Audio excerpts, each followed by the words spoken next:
Aba ga-enwe 24/7 power.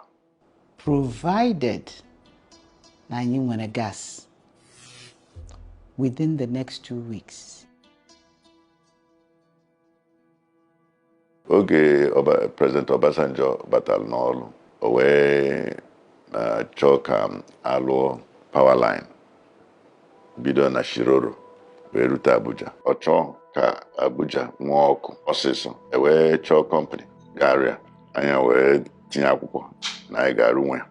Ndị Aba industrialists si na itu ihe anyị na-eme na Abuja, ha ga-achọkwa ka anyị bịa mee maka ndị industry.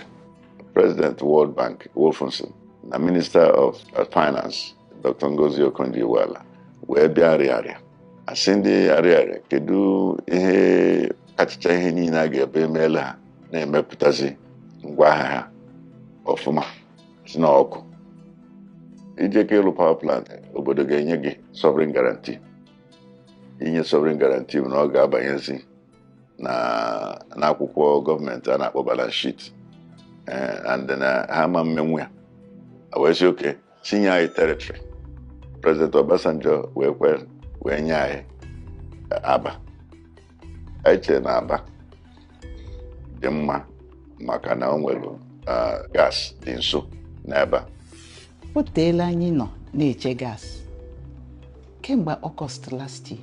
Ndị ọcha niile kwesịrị ịrụcha ọrụla, ndị nke rụrụ construction ha nọ nga na-eche.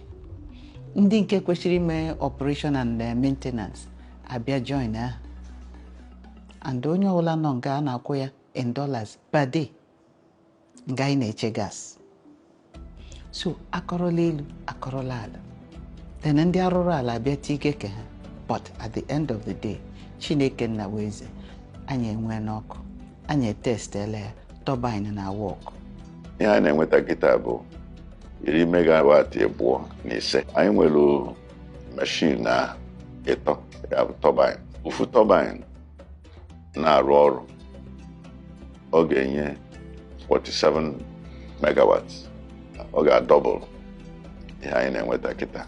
Ọ bụ na machine na-abụ arụwa ọrụ, ya bụ obido wee mebe nke anyị. Nke ofu machine na-arụkwa ọrụ, ọkụ ga-adị ọkarịa ka ọ dị oge anyị na-ego ọkụ ego, maka anyị na-ego ọkụ ego before.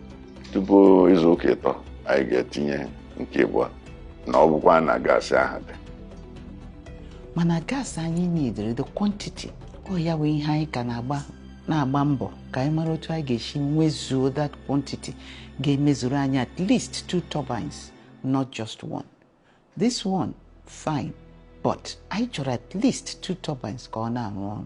Ihe a na-enwe ugbu a testing, etestele ya, the turbine na-arụ ọrụ, ọ na-egenerate ọkụ, but a ga-abịa tinyenwe ya in the various feeders na-ele how much power ka feeder nke a ga-eweli, etinye agbanyụ, echekwa again.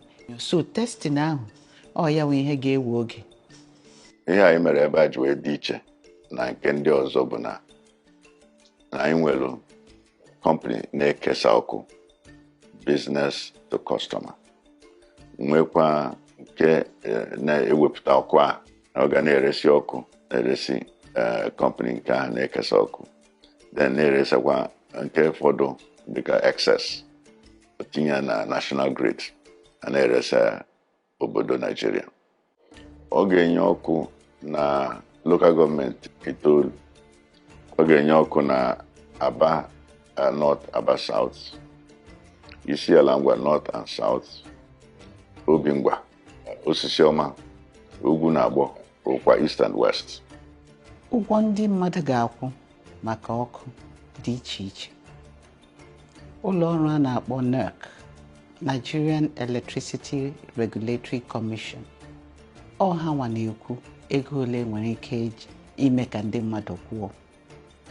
Ndị na-arụ ọrụ nwere ụlọ ọrụ, ego ha na-akwụ dị iche, and anyị enweghị ike ịchaji ihe karịrị ihe ha si anyị chaji ya. Ndị bi n'ụlọ nke ha dị ntakịrị, ha anaghị akwụ ihe ndị nwere ụlọ ọrụ na-akwụ nke ha dị iche. Ihe gbasara mita ọ dị anyị oke mkpa, mana ọ na-ada ọnụ.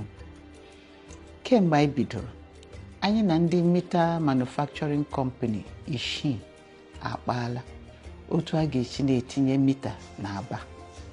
Ihe anyị na ha kwekọtara naanị otu bụ onye bịara mee na-emezi otu anyị si kwuo.